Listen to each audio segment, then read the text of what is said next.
찬양 감사합니다. 제가 얼마 전에 오지레이서들에 대한 기사를 한번 읽은 적이 있는데요.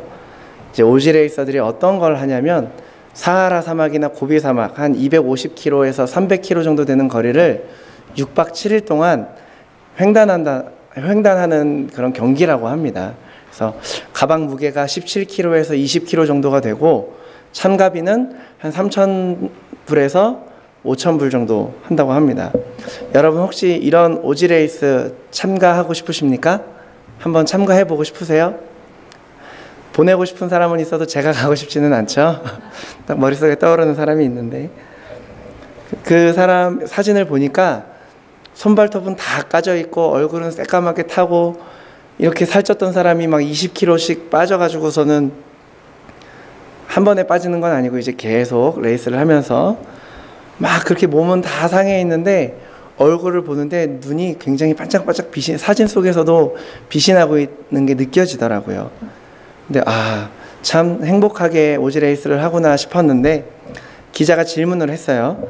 선생님에게 진짜 오지는 어디입니까? 질문을 했더니 도시죠 라고 얘기를 하더라고요.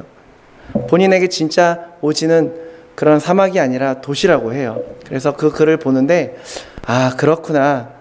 오지나 사막의 정의는 사람마다 좀 다를 수가 있구나. 사하라가 반드시 사막은 아니구나. 누군가에게는 직장이 오지가 될 수도 있겠고 누군가에게는 학교가 오지가 될 수도 있고 혹은 사회가 오지가 되기도 하고 너무 안타깝지만 때로는 가정이 오지가 되기도 합니다. 현재를 살아가고 계시는 여러분들에게 진짜 오지는 어디십니까? 그 오지를 잘 이겨내시면 좋겠습니다. 기사를 계속 보는데 그 질문 중에 사막에서 레이스를 하는 도중에 죽는 사람이 있습니까? 라고 질문을 하더라고요. 근데 흔치 않지만 있다고 합니다. 여러분 레이스가 길어지게 되면 사람이 지쳐요. 이제 앙케이트 조사를 할 때 결혼한 남자들 한번 대답을 해보세요. 속으로만 대답하셔도 됩니다. 사랑하는 아내를 위해서 달리는 차에 뛰어들 수 있겠냐? 그 물어봤다고 해요. 어떻게 결혼하신 분들 가능하시겠습니까? 이 설문조사를 한 90% 이상의 남자들이 달리는 차에 사랑하는 아내를 위해서 뛰어들 수 있겠다라고 대답을 했습니다.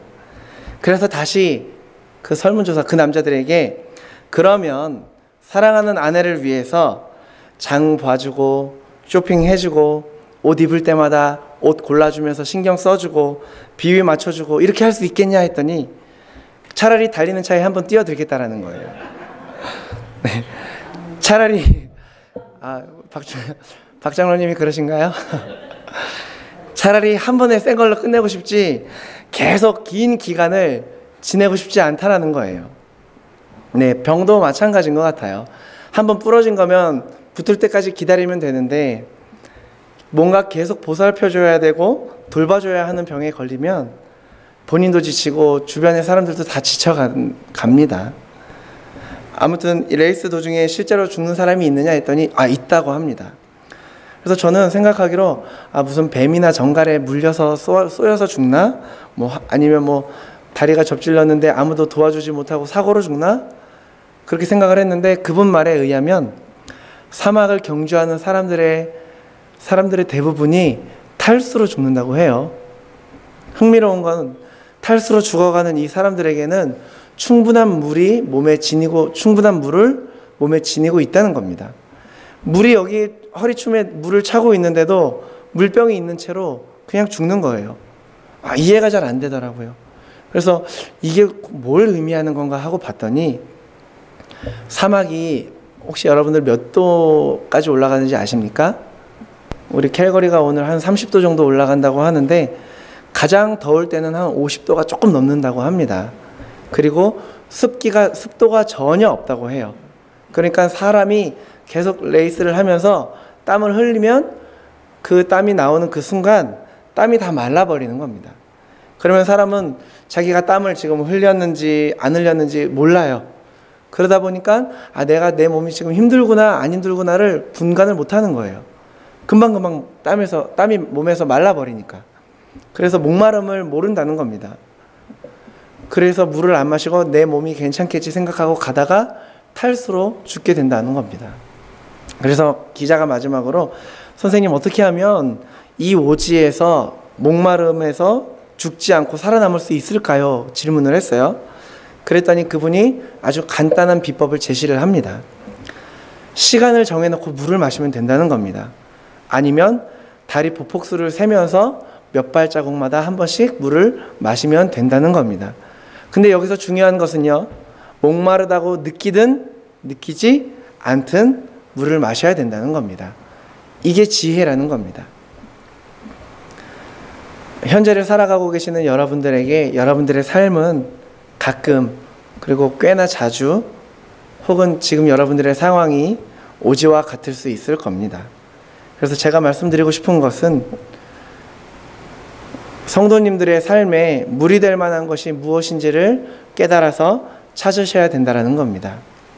그것이 무엇인지를 알고 있으면 여러분들의 인생의 사막을 넘길 수 있다는 겁니다. 그리고 그것을 때에 맞춰서 마시는 겁니다. 한 달이 되었든 한 주가 되었든 아니면 하루에 한 번이든 나에게 가장 알맞은 때를 찾아서 그것을 그 물을 마시는 겁니다. 우리 믿는 사람들은 성경에 그 물에 대해서 잘 나와 있어요. 요한복음 4장 14절 보시면 제가 한번 읽어드릴게요. 내가 주는 물을 먹는 자는 영원히 목마르지 아니하리니 나의 주는 물은 그 속에서 영생하도록 솟아나는 샘물이 되리라. 아멘이십니까? 우리 한 번 더 읽어볼게요. 요한복음 6장 35절입니다. 여러분 같이 함께 읽어볼게요. 시작. 예수께서 가라사대 내가 곧 생명의 떡이니 내게 오는 자는 결코 줄이지 아니할 터이요 나를 믿는 자는 영원히 목마르지 아니하리라. 아멘. 그리고 두 번째로는 사막에서 그렇게 살아남는 법. 두 번째는 사람들이 탈수로 죽는 사람들이 대부분이 레이스 도중에 목이 마르면 물을 찾아야 되는데 내가 지금 허기가 지나 배가 고프나라고 생각하고 물을 안 마시고 음식물을 섭취하는 경우가 있다는 겁니다. 그러면 지금 당장 입에는 뭐가 들어가니까 그때는 충족이 되지만 점점 목마름은 더 심각해진다는 겁니다. 이 얘기를 들으면서 그래, 세상의 것은 잠깐 나의 목마름을 채워줄 수 있겠지만 바닷물과 같이 나의 영혼을 점점 말라가게 하는구나 깨달아지더라고요. 여러분들의 삶이 어느 날 여러분의 의지와는 상관없이 사막이 될 때가 있을 겁니다. 삶이 건조해지고 재미도 없고 감동도 없고 모든 게 사람들이 하는 모습들을 보면서 한심스러워 보이고 이럴 때가 있을 거예요.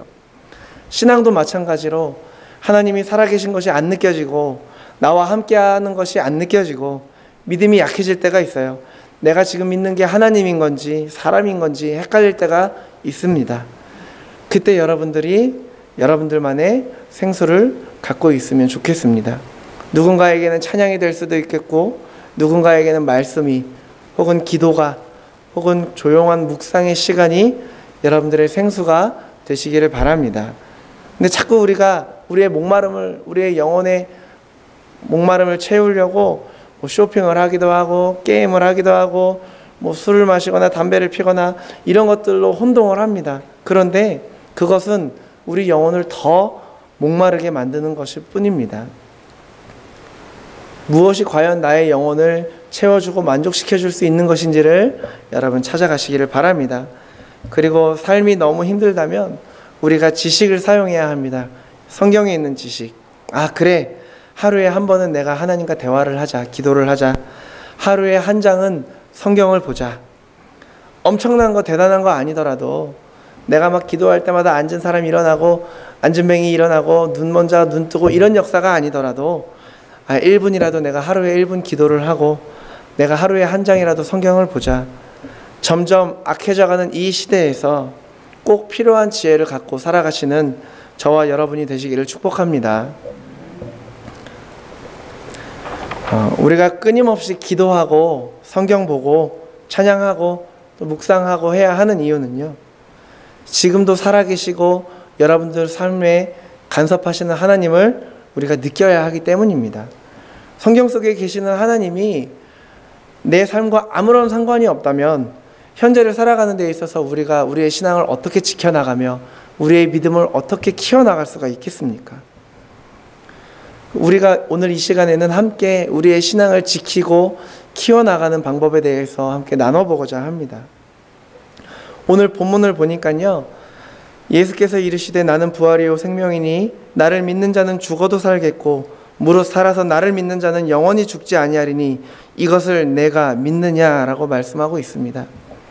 여러분, 여기서 중요한 표현이 무엇이냐면 나는 이라는 표현입니다. 영어 성경을 보니까 이게 시제가 현재형이에요. I am 이라고 되어 있습니다.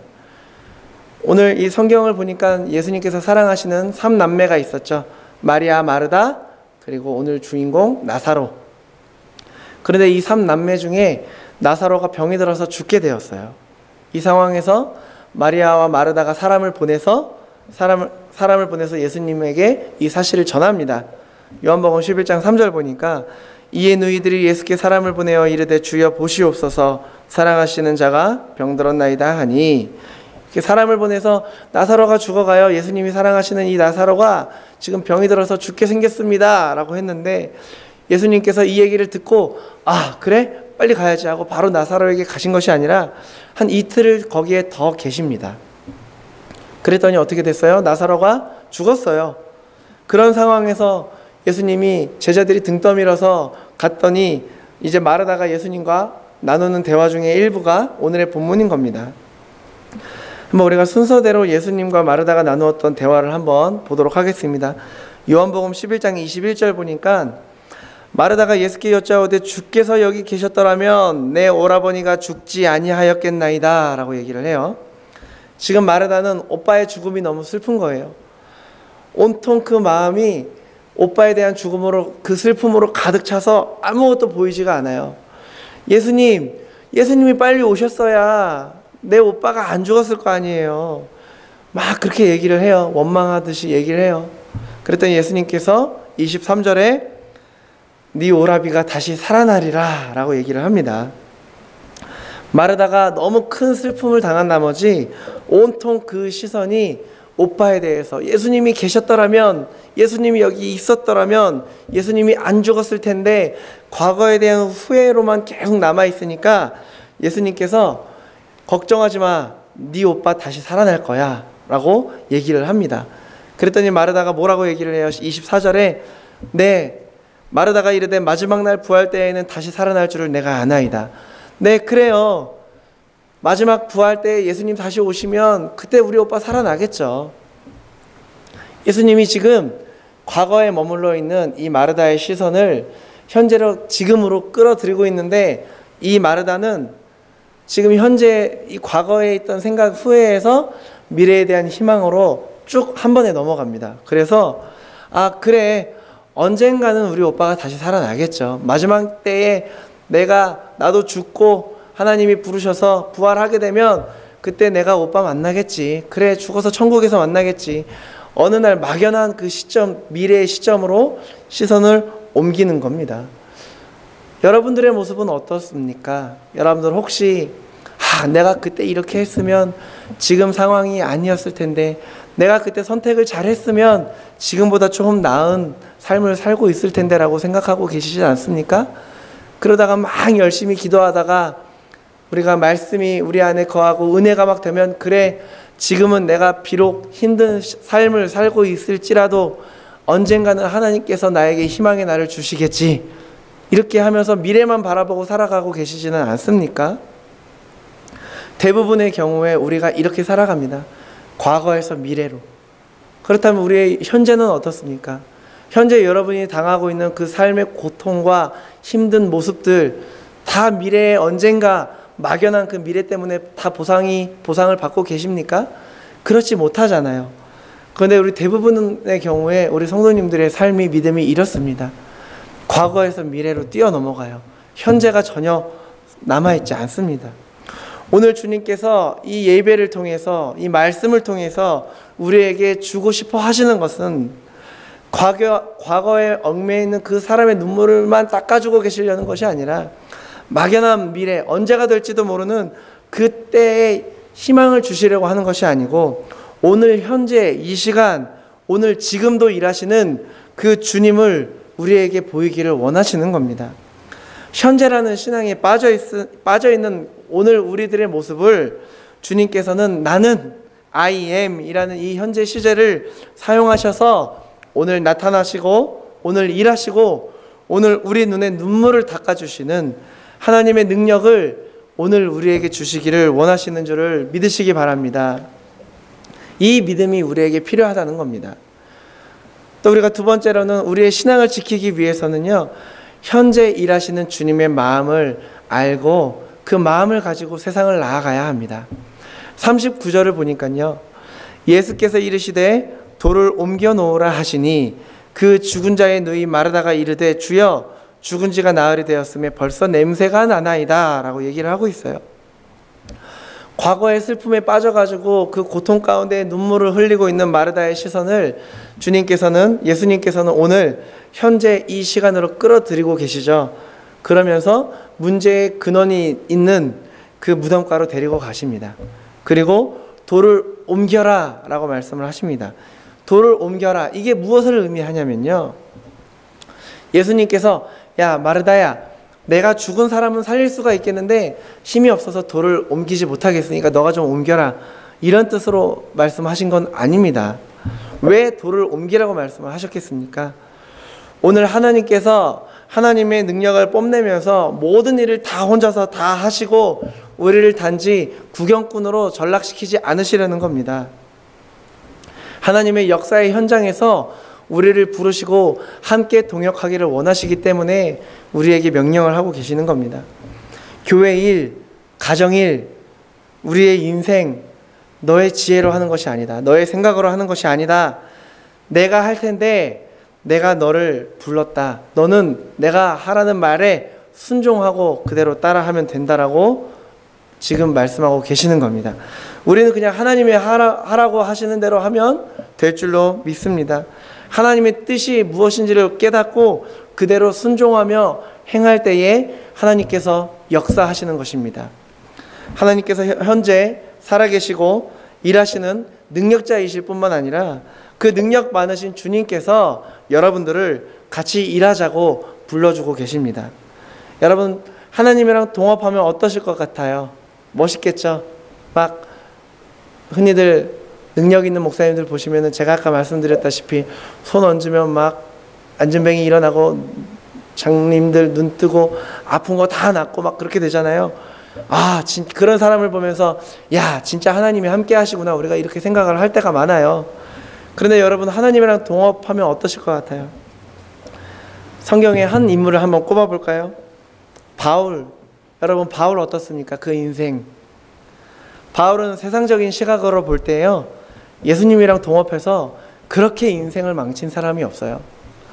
예수님 믿으면 복받고 막 기적을 행하고 잘 살고 막 재산 늘어나고 경제적으로 풍요로워지고 사회적으로 인정받겠고 그렇게 될 것 같죠? 바울은 죽을 때까지 위협을 당하며 살았습니다. 태형도 당하고 맞아 죽을 뻔하기도 하고 갖은 고생은 다 하고 장가도 가지 못했어요. 심지어 마지막에는 어떻게 죽냐면 목이 베어 죽어요. 여러분들, 하나님이 너 바울처럼 내가 쓸 테니까 나랑 동업하자 하시면 쉽게 아멘하며 따라가실 수 있겠습니까? 내가 그래, 이런 일 당해도 괜찮으니 주의 일 해야지, 주님의 길 가야지, 이런 생각 드십니까? 기껏 내가 내 욕심 버리고 주님 따랐는데 이런 일들이, 바울과 같은 일들이 생긴다면 여러분들 어떤 마음이 드시겠어요? 그런데 바울은 자기의 고난에 대해서 이렇게 얘기를 하고 있습니다. 화면 보고 함께 읽어볼게요. 골로새서 1장 24절 말씀 시작. 나는 이제 너희를 위하여 받는 괴로움을 기뻐하고 그리스도의 남은 고난을 그의 몸 된 교회를 위하여 내 육체에 채우노라. 아멘.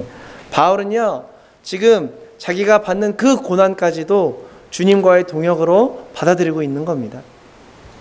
우리가 비록 바울처럼 예수님의 이름으로 당하는 그 고난을 감내할 수 있지 못할지라도 우리는 무덤에 돌 옮기는 것 정도는 할 수 있잖아요. 오늘 여러분이 주님의 동역자가 되어서 여러분의 가정을 지키기 위해서, 자녀들을 위해서, 남편을 위해, 아내를 위해 무덤에 돌을 옮겨라, 이 말씀에 순종하며 눈물로 애쓰시고 계시잖아요.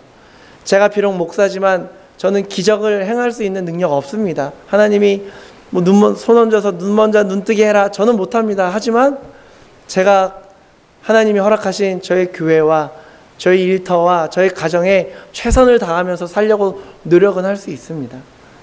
여러분들도 그렇게 하실 수 있으시잖아요. 우리가 하나님이 허락하신 그 자리에서, 그 장소에서 최선을 다하며 살아갈 때에 하나님의 은혜가 그 안에 있을 줄을 믿으시기를 바랍니다. 우리가 요셉을 한번 볼까요?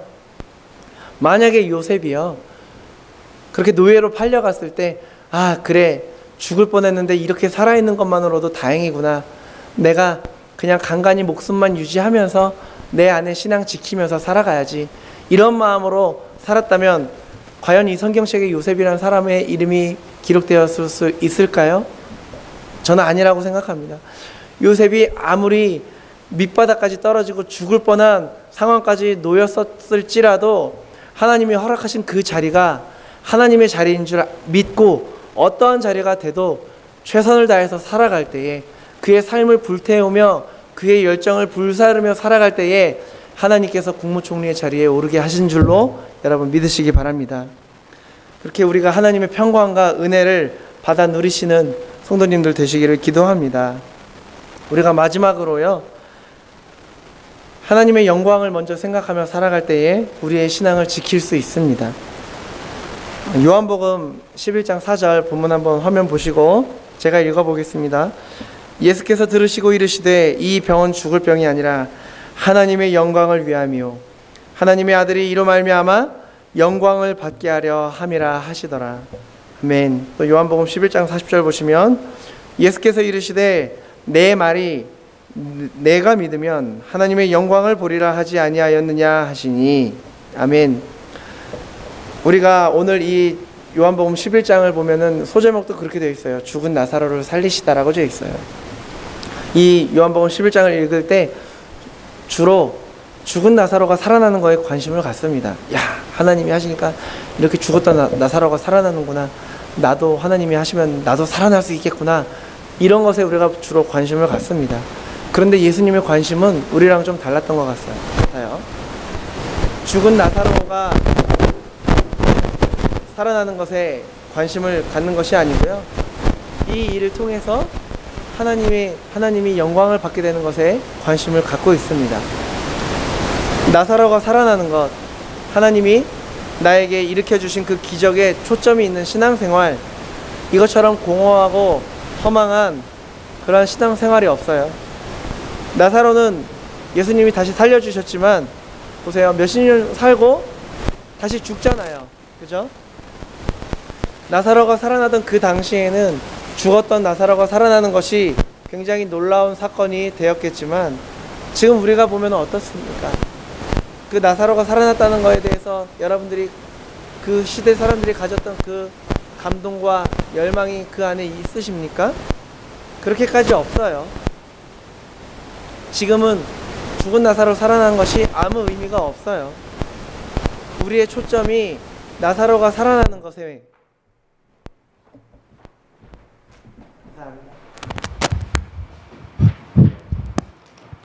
우리의 초점이 죽은 나사로 살아나는 것에만 있다면, 그것만 바라보고 살아가게 된다면요, 그것처럼 공허하고 허망한 그런 신앙생활이 없어요. 무엇을 해도 채워지지 않고, 교회를 열심히 봉사한다고 해도, 열심히 뭔가를 섬기고 기도한다 해도 초점이 거기에만 가 있으면 채워지지 않아요. 우리의 비어있는 영혼이 그걸로 만족하며 채워지지 않아요. 그래서 예수님은 그것보다 더 멀리, 더 높이, 더 하나님의 영광이 있는 그 명분이 있는 그곳에 우리의 마음을 가지라는 겁니다. 마태복음 11절에 잘 나와 있잖아요. 제가 한번 읽어볼게요. 그러므로 염려하여 이르기를 무엇을 먹을까, 무엇을 마실까, 무엇을 입을까 하지 말라. 이는 다 이방인들이 구하는 것이라 하면서 마태복음 6장 33절 그런즉 너희는 먼저 그의 나라와 그의 의를 구하라. 그리하면 이 모든 것을 너희에게 더하시리라. 주님이 주시는 이 말씀에 중요한 것이 무엇이겠습니까? 우리가 어떠한 일이 이루어질 때에 이를 통해서 어떻게 하나님께 영광을 돌리는가를 생각하라는 거예요. 인간적인 초점에 머물지 말고 어떻게 하면 잘 살까? 어떻게 하면 무엇을 입으면서 어떻게 하면 행복하게 살까를 생각하지 마시고 어떻게 하면 이것을 통하여 하나님께 영광을 돌릴 수 있을까를 생각하라는 겁니다.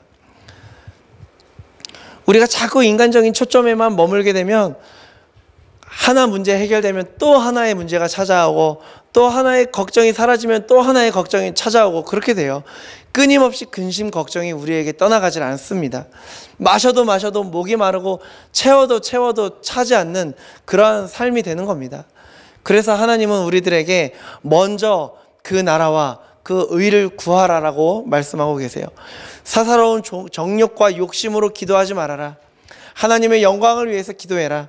그러면 우리에게, 여러분들에게 걱정과 근심과 불안과 염려가 사라지는 역사를 체험하게 될 것이다.